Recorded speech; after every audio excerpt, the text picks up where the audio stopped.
Hello friends, good afternoon. मैं nursing officer Durgesh Kumar Bharti. मैं बहुत सारे लोगों का कन्फ्यूजन दूर करने के लिए आया हूँ। बहुत सारे लोगों का दिमाग में एक ही बात उठ रहा है कि क्या HMPV वायरस और कोरोना वायरस दोनों सेम ही है।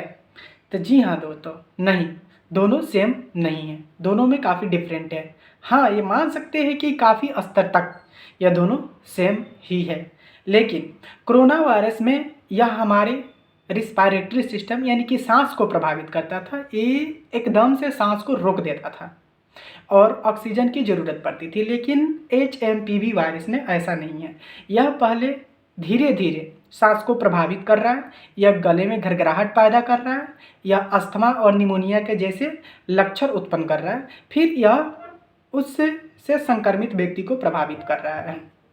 पर यह फैल कैसे रहा है? बहुत सारे लोगों का यह भी क्वेश्चन है कि यह फैल कैसे रहा है। तो जी हाँ, मैं बता दूं कि यह फैल कैसे रहा है। तो यह ज़्यादातर सेम है, कोरोना वायरस जैसे फैलता था उसी तरह भी फैल रहा है।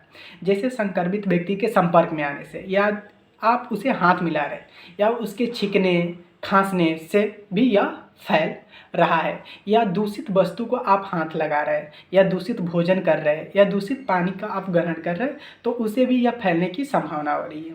अब तो चलिए, यह फैल रहा है ऐसे ठीक है, लेकिन इसका लक्षण क्या, मतलब कैसे हम जाने कितने दिन में यह पता चलेगा कि हमको HMPV वायरस हो गया है? तो इसका लक्षण हमें 3 से 5 दिनों में दिखाई देने लग रहा है। 3 से 5 दिनों में दिखाई देने लग रहा है। यदि आपको HMPV वायरस आपके बॉडी में एंटर कर गया है तो आपके गले में घरघराहट होने लगेगी, आपके सांस में तकलीफ़ें होने लगेगी, आपको नॉर्मल बुखार सा लगने लगेगा, आपको सारी शरीर में रेशे की तरह होने लगेगी।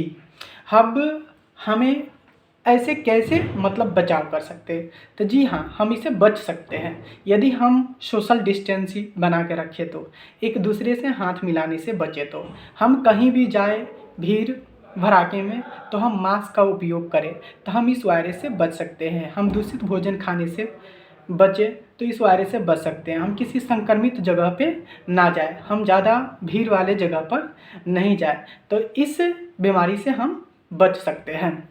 इस बीमारी से हम बच सकते हैं। यह बीमारी कोई नया बीमारी नहीं है, यह 50 साल पुराना बीमारी है। यह 2001 में नीदरलैंड में देखा गया था। यह 2001 में नीदरलैंड में देखा गया था और 2023 में नीदरलैंड, फिनलैंड, ऑस्ट्रेलिया, कनाडा और अमेरिका में देखा गया है, और 2024 में हमारे चीन में देखा गया है।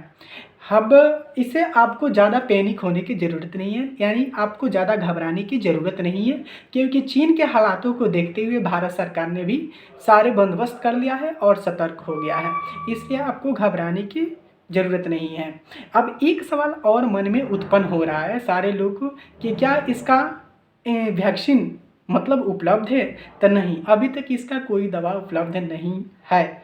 इसे आप अपने घर पे सहन शक्ति के अनुसार इम्यूनिटी सिस्टम बना के, या आप काढ़ा वगैरह का प्रयोग करके इसे बच सकते हैं। अभी तक इसका कोई इलाज का तलाश नहीं हो पाया है।